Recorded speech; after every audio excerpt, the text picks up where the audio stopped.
El Volvo 240 GL, que nos ha acompañado en el primer vídeo, fue matriculado en A Coruña en la primavera de 1987.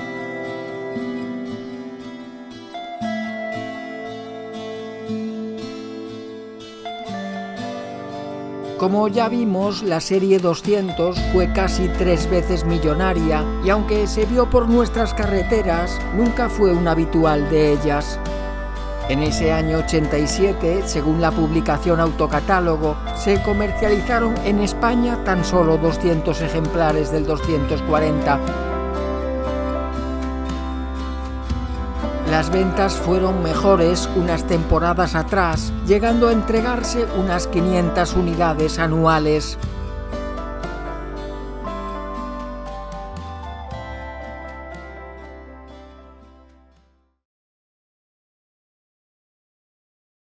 A menudo hay belleza en la funcionalidad. Las soluciones naturales y sencillas, basadas en el sentido común, suelen ser también las más atractivas.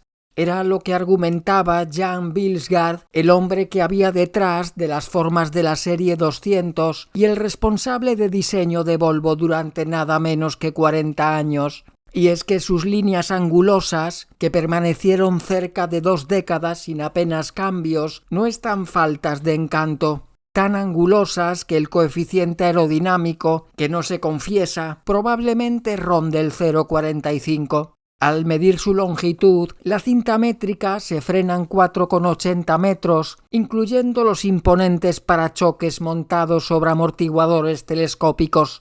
La anchura es mucho más modesta, de poco más de 1,70 m. Pese a su tamaño, la báscula arroja un peso de unos 1.300 kilos, en línea con un Renault Clio híbrido actual, 75 centímetros más corto. Las llantas son de 14 pulgadas de diámetro, sobre las que se calzan unos neumáticos de 175 milímetros de anchura, bastante estrechos dado su peso. El habitáculo es un claro reflejo de lo que hemos visto por fuera. Está bien terminado, es austero y funcional, y prevalecen las líneas rectas. Subirse a él, comprar un 240 GL en el año 87, suponía el desembolso de unos 3 millones de pesetas, lo que, considerando la evolución del IPC, equivaldría, hoy en día, a unos 50.000 euros. La terminación GL, que era la más lujosa inicialmente, fue, a partir del último rediseño al que pertenece este ejemplar, la más sencilla de las ofrecidas en España, más bien la única. El equipamiento es simplemente correcto, teniendo en cuenta el importe y la categoría del coche, y se sitúa a la altura de un 4 metros de la época bien dotado, que sería comercializado por la mitad de precio. De serie se incluyen los asientos con regulación lumbar, con el del conductor ajustable en altura, el cierre centralizado, los elevalunas eléctricos delanteros, los espejos regulables manualmente, los faros antiniebla, solo atrás, la dirección asistida, la preinstalación de aire acondicionado o los cinturones de seguridad traseros, un elemento que la firma había instalado en primicia mundial a finales de los años 50. La instrumentación, con un cuentavueltas que no siempre se incluyó, es razonablemente completa. Como era norma de la casa, el odómetro cuenta los pasos totales de este gigante lingote mediante 6 dígitos. Pero lo más característico, hoy ya generalizado, aparece en la parte central, algo más abajo. Me refiero al indicador que nos invita a abrocharnos los cinturones de seguridad. El excelente sistema de calefacción y ventilación se maneja fácilmente desde la parte baja de la consola central y la entrada del aire exterior por la parte inferior se puede regular, si somos algo hábiles, directamente con el pie. Las plazas traseras son más que correctas en cuanto a amplitud, aunque no tanto como sus dimensiones exteriores podrían sugerir. Como en las delanteras, aparece también aquí el indicador de los cinturones. Para el maletero se anuncian nada menos que 615 litros de capacidad, que ponen en evidencia a la mayoría de los grandes SUV actuales. aunque las formas son algo irregulares y el umbral de carga es bastante alto. La rueda de repuesto se aloja verticalmente en la parte izquierda. La robustez se percibe, una vez más, en las articulaciones de la tapa propias de la escotilla de un tanque. El 240 GL equipa el motor V23, estrenado a finales de los 70 en los 242 GT de inyección. El famoso bloque rojo es de fundición y la culata de aleación ligera. En ella se encuentra el árbol de levas movido por una correa. En este caso, sus 2.316 centímetros cúbicos están alimentados a través de un carburador, junto con otros 4 cilindros de gasolina de Citroën, Mercedes o Porsche. Era, a mediados de los 80, uno de los de mayor cubicaje de toda la producción europea. La relación de compresión es curiosamente muy elevada, de 10,3 a 1, mayor que en la motorización de inyección. Curiosamente, porque sus cifras de potencia y par son bastante modestas en relación a su cubicaje. Los 112 caballos, los mismos que los de un Golf GTI de la época, llegan trotando a solo 5.000 revoluciones por minuto, mientras que el par alcanza su valor máximo de 185 Nm a 2.500 vueltas, como si de un diésel se tratase. Vayamos con la suspensión. La delantera se resuelve mediante columnas McPherson con robustos triángulos inferiores. Atrás nos encontramos con un eje rígido, guiado longitudinalmente por unos brazos de empuje y lateralmente por una barra Panhard transversal.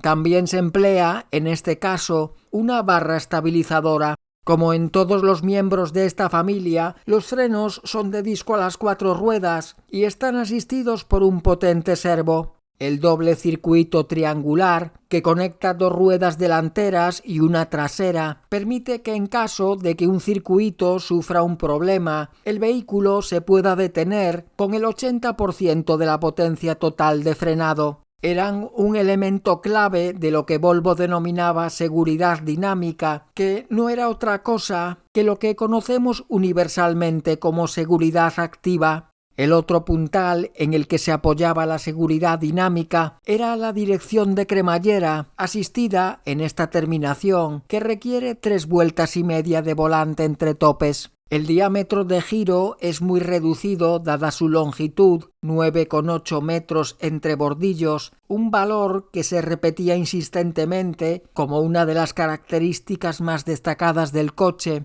en casi todos los anuncios publicitarios.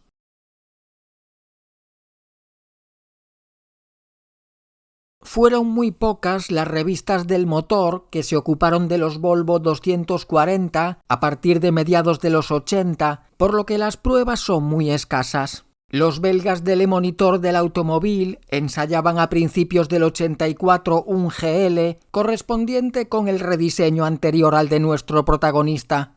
Las llantas y la tapa del maletero plana lo delatan.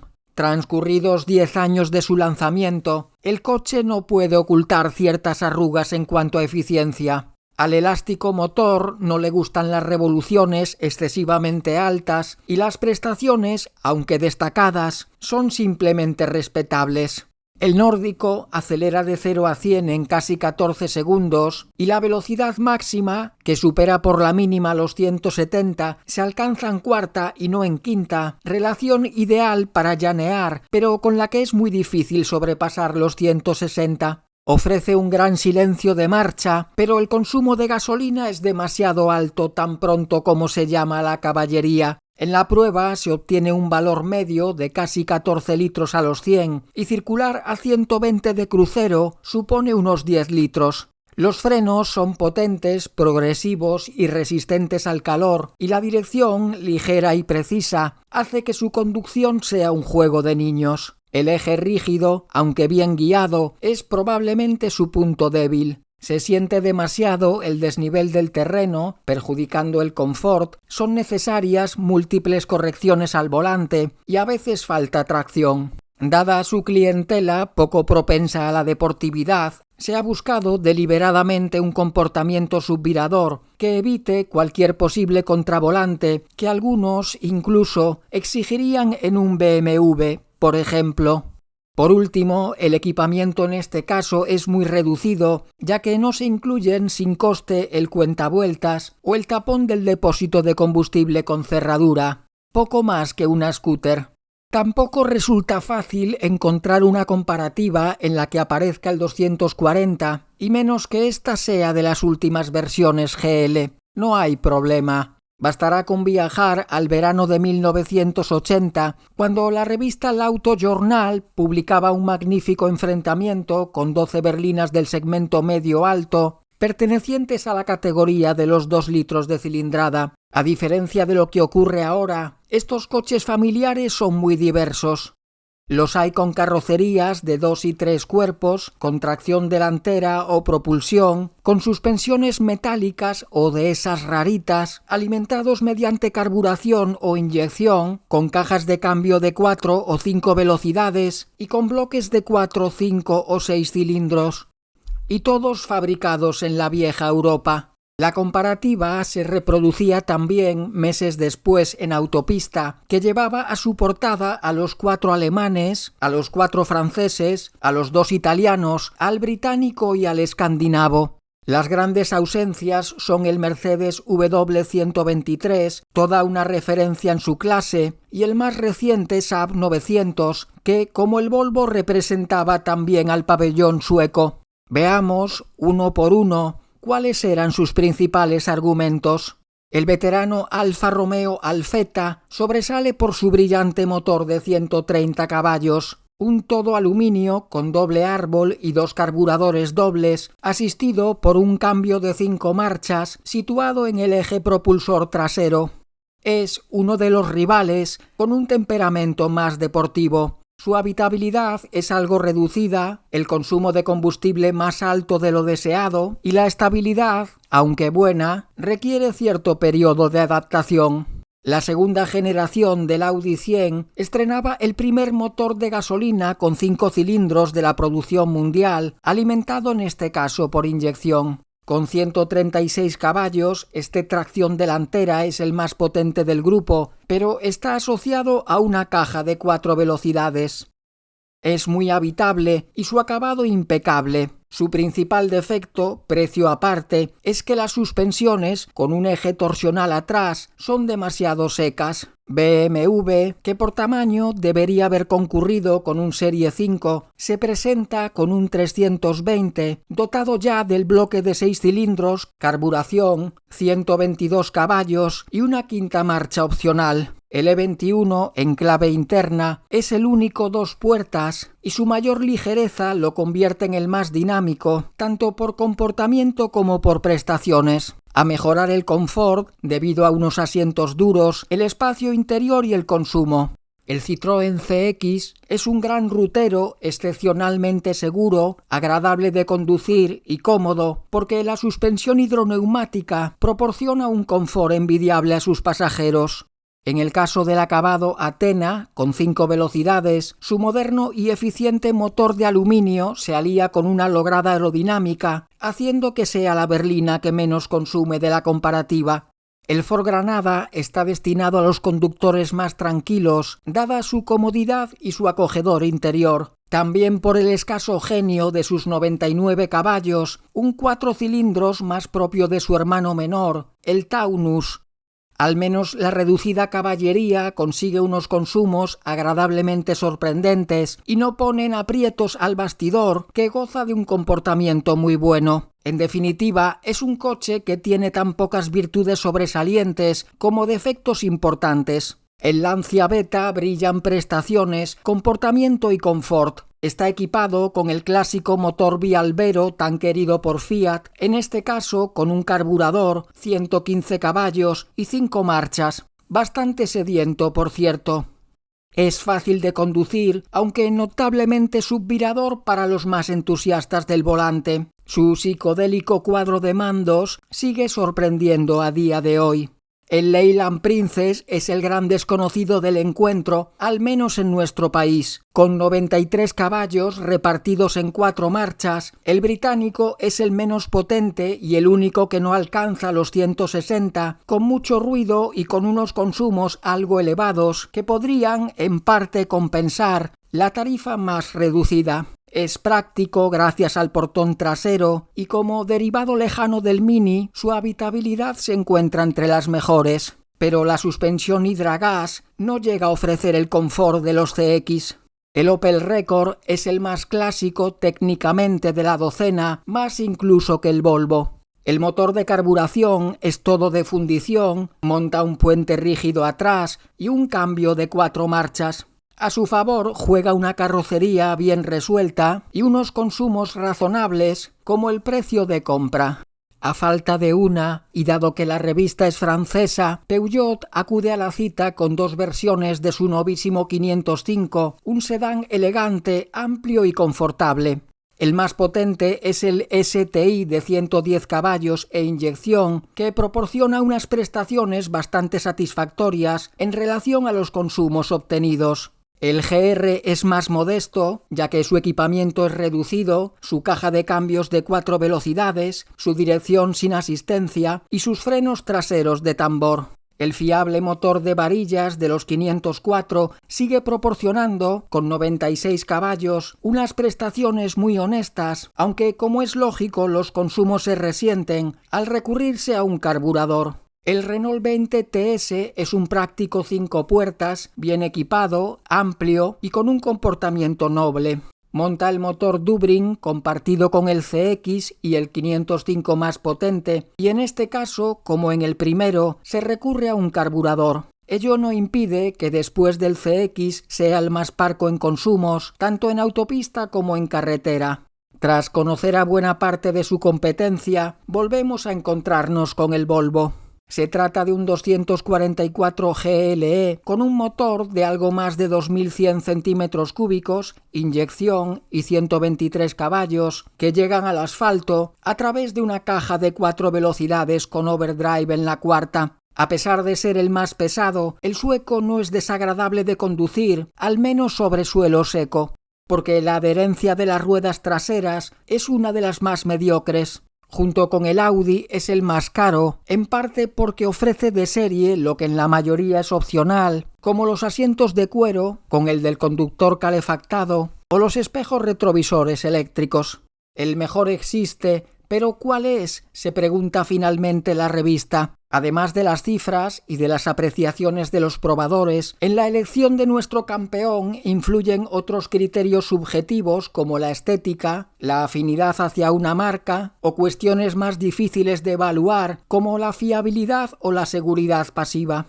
Ciñéndonos a los apartados más o menos cuantificables, el Citroën se revela como el candidato más homogéneo, seguido de cerca por el Peugeot 505 STI. El CX, el coche con el que toda la familia puede estar satisfecha, según la revista, es el único que obtiene siempre la máxima nota en la tabla resumen, que recoge las prestaciones, el consumo, las cualidades ruteras y el confort general. El clásico chauvinismo de nuestros vecinos podría ser: en el caso del Volvo, logra la mayor valoración en el apartado de prestaciones, sus cualidades ruteras se consideran medias y el consumo y el confort son las materias en las que sería más necesaria una mejora.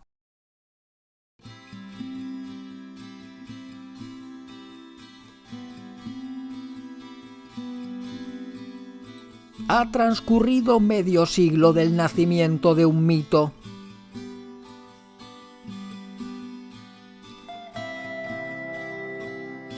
Cinco décadas de abnegado servicio, 50 años de infinitas carreteras, de millones de kilómetros, de lluvia, de barro, de nieve, en un babel de acentos, de ciudades, de realidades.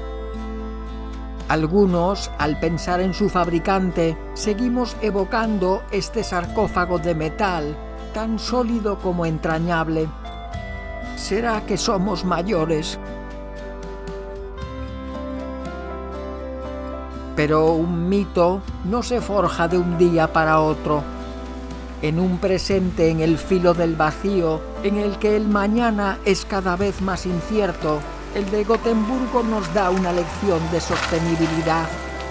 Nos prometía mucho tiempo por delante, un futuro seguro. 20 años, tal vez, lo que hoy es una eternidad. ¿Cómo podía ser, se preguntaban sus creadores, que un compañero de viaje, de aventuras y de vida se consumiese rápidamente como un objeto superfluo? Y ante esta pregunta ha quedado claro que en Volvo no se hicieron los suecos.